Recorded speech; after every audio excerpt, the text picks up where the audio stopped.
안녕하세요. 오늘은요, 우리가 그 직장에 있어서 환경의 문제를 겪거나 일의 문제를 겪거나 여러 가지 상황에 따라서 직장을 그만두거나 또 이직을 하고 싶거나 하는 사람들에 대한 이야기를 좀 나눠볼까 해요. 뭔가 우리 새로운 환경에서 일에 대한 의욕이나 뭔가 지금 내 상황에 대한 만족도가 높아진다라고 이야기를 합니다. 이게 허니문 효과라고 불리는 심리 효과라고 볼 수 있는데, 허니문 효과가 뭐냐면 새로운 환경에 있을 때 의욕이 높아지는 현상이라고 볼 수 있는데요. 허니문 같은 경우에는 우리 신혼이라고 부르죠. 신혼 때 기분이 뭔가 이렇게 막 좋아지는 것이랑 같은 효과라고 해서 허니문 효과라고 부르고 있어요. 뭔가 근데 직장에서 내가 불만이 쌓이거나 힘들거나 직장에서 동료들하고 트러블이 있거나 이런 문제점이 생겨서 이직을 한 사람들이 뭔가 이직을 한 바로 직후에는 직무에 대한 만족도가 굉장히 높아졌다고 해요. 그런데 점차 시간이 지나면서 이 직무 만족도는 다시 확 떨어지기 때문에 바뀐다고 해서 그냥 그 순간의 바꿈으로 해서 갑자기 좋아질 수 있지만 결과적으로는 시간이 지나고 내가 적응함에 따라서 다시 떨어진다라고 볼 수도 있다는 건데요. 왜냐면 스트레스 같은 경우에는 어느 상황에서든 점차 증가를 할 거고요. 그리고 뭔가 불만이 이전에 있던 불만이나 지금에 있는 불만이나 차츰 불만이 커지고 있다라고 볼 수 있잖아요. 사람 같은 경우에 우리가 현재에 나한테 주어져 있는 이 상태, 이 상황에서 뭔가 그냥 질려버리거나 멈춰있거나 내가 지금 조금 권태감이 오고 있는 것 같다. 권태감을 느끼고 있는 것 같다. 이 상황이 됐을 때 그냥 단지 내가 새로운 장소에 가게 되면 새롭잖아요. 그 새롭다는 것에 대한 흥미, 기쁨, 그리고 내가 이 새로운 것에서 뭔가 새로 잘할 수 있을 것 같은 가능성? 나는 여기서는 되게 적응 잘할 것 같고 여기서는 내가 좀 더 인정받을 것 같고 이러한 여러 가지 마음들에 대한 기대감이 생긴단 말이에요. 그래서 우리가 단순하게 생각하는 게 여기는 지금 나랑 맞지 않으니까 환경을 바꿔보자. 그래서 그러한 생각 때문에 시작을 하는 거죠. 근데 실제로 봤을 때 우리가 환경을 바꾸기도 하고 이직을 통해서 아니면 직종을 바꾸고 이렇게 여러 가지를 통해서 실제 상황에서는 환경이 바뀐다고 해서 언젠가 그 상태에 익숙해져가지고 또다시 우리는 불만이 생기는 경우가 대부분이라는 거죠. 단순하게 그냥 환경만 바꿔서 될까요? 그 환경만 바꿔서 이 내가 행복함과 뭔가의 만족감을 지속시킨다? 그거는 조금 불가능한 일이 아닐까, 조금 힘든 일이 아닐까라고 볼 수 있을 것 같아요. 내가 지금 이 주어진 환경에서 최선을 다했느냐? 그리고 이 주어진 환경에서 나는 그것에 적응하기 위해서 노력을 했는가?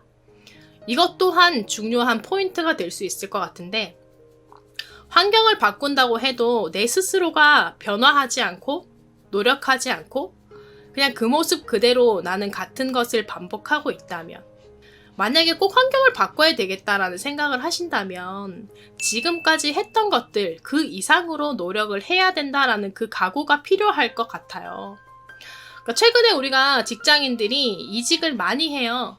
그리고 새로운 직장을 찾거나 아니면 나하고 맞지 않아서 다른 일을 해보고 싶거나. 그러니까 왜 그렇냐면 나한테 더 맞는 곳이, 더 좋은 곳이, 그리고 나한테 맞춰주는 곳이 있지 않을까. 내가 맞추려고 하기보다는 추세가 나한테 맞춰주는 직장, 나한테 맞춰주는 동료, 나에게 맞는 상사, 이러한 꿈을 꾼단 말이에요. 그러한 욕심들이 자꾸 생겨나면서 뭔가의 이상을 추구하는 것 같아요. 근데 그 이상만을 추구하다 보면 결국에는 뭘 하던 간에 내가 만족감을 느끼지 못한다고 하는데, 그래서 나온 말이 그 파랑새 증후군이라고 하는 게, 뭔가 열심히 그냥 계속적으로 이상만 추구하다가 뭘 해도 내가 만족감을 느끼지 못한다라는 그런 말이 있어요. 그렇다면 우리가 그 일에 있어서 뭐 어떤 것들 일, 뭐 직장이든 뭐 공부든 다 마찬가지일 텐데 동기가 중요한 거잖아요. 나의 목표가 중요한 거고 그랬을 때에 동기부여를 할 수 있는 방법이 무엇이 있느냐라는 걸 한번 생각해 볼 필요가 있어요.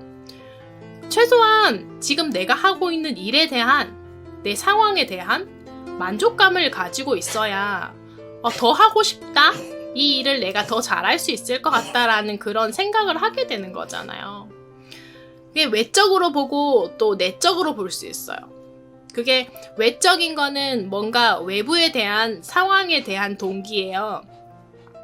근데 이 외적인 거 같은 경우에는 단순히 어떤 거라고 봐야 되냐면 우리가 달리기로 비교한다면 돌진이겠죠? 그러니까 돈을 벌기 위해서 아니면 단순히 그냥 뭔가 인정받고 싶어서 아니면 내가 지금 이 나이에는 돈을 벌어야 되고 일을 해야 되고 뭔가를 해야 되는 그 체면을 지키고 싶어서 근데 이것들은 그냥 순간적인 내가 해야 되는 거기 때문에 폭발적인 힘을 발휘할 수 있어요. 그런데 지속력은 과연 길 수 있을까라고 봐야 되는 거고 그리고 내적인 걸로 봤을 때는 내 마음에서 솟아나는 거잖아요. 내가 내 마음에서 뭔가 이게 해야 한다, 난 할 수 있다, 해야 돼 하는 생각을 하는 건데 이 내적인 것이 중요한 게 뭔가 일에 대해서 그리고 내 능력에 대해서 뭔가를 높일 수 있는 것에 대한 힘이 된다라고 볼 수 있어요. 그렇다면 이거는 우리가 생각하는 마라톤이 되겠죠. 뭔가 이거는 내적인 것에서 보상이 왔을 때 일에 대한 보람을 느낄 수 있고 그리고 직장에서의 사람들 간의 관계 그런 것들이 좋은 건데 여러분들이 제일 잘 해야 되는 게 뭐냐라고 생각을 해볼 수 있잖아요. 그랬을 때 뭐냐면 목표를 설정을 할 때 좀 구체적으로 했으면 좋겠어요. 간혹 물어보시는 게 나는 노력하고 있어요. 근데 무엇을 노력하고 계시나요?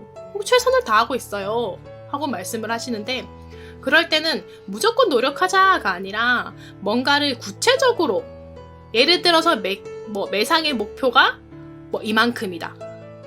뭐 내가 이번 달에는 어떠한 목적과 목표를 달성할 것이다 했을 때 정확하고 명확하게 하는 게 중요하다고 저는 생각하거든요. 그랬을 때 목표를 설정하려면 조금 높게 너무 낮게 그냥 내가 할 수 있는 정말 그만큼만 하게 되면 어차피 해야 될 일이고요. 어차피 그거는 나한테 주어진 일이기 때문에 의욕이 생각보다 높아질 수 없다고 해요. 오히려 약해진다고 볼 수 있거든요.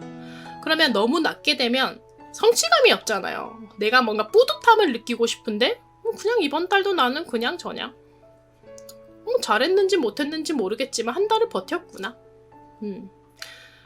그렇기 때문에 뭔가 노력을 조금 더해서 달성을 할 수 있는 정도의 목표가 생겼으면 좋겠어요. 지난달보다는 한 가지 더 아니면 뭐 지난달보다는 이만큼의 매출을 더 이런 식으로 조금 더 정해서 구체적으로 얼마, 무엇, 몇 개 이렇게 정했으면 좋겠고요.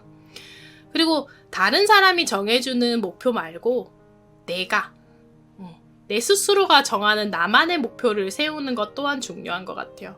그래서 조금 더 구체적이고 내가 할 수 있는 그러한 목표를 설정해서 뭔가 나에게 동기를 주면서 그리고 가장 중요한 거는 지금의 직장에서도 만족스러워야 내가 변화하는 다음 직장에서 나는 더욱 행복해질 것이고 더욱 인정받을 것이고 더 잘할 수 있을 거야 라는 그러한 기대감을 스스로가 나 자신에게 만족스러울 수 있는 상황들을 만들어 갔으면 좋겠어요. 여러분의 직장과 이 현실과 그런 많은 것들을 응원하겠습니다. 빠빠이.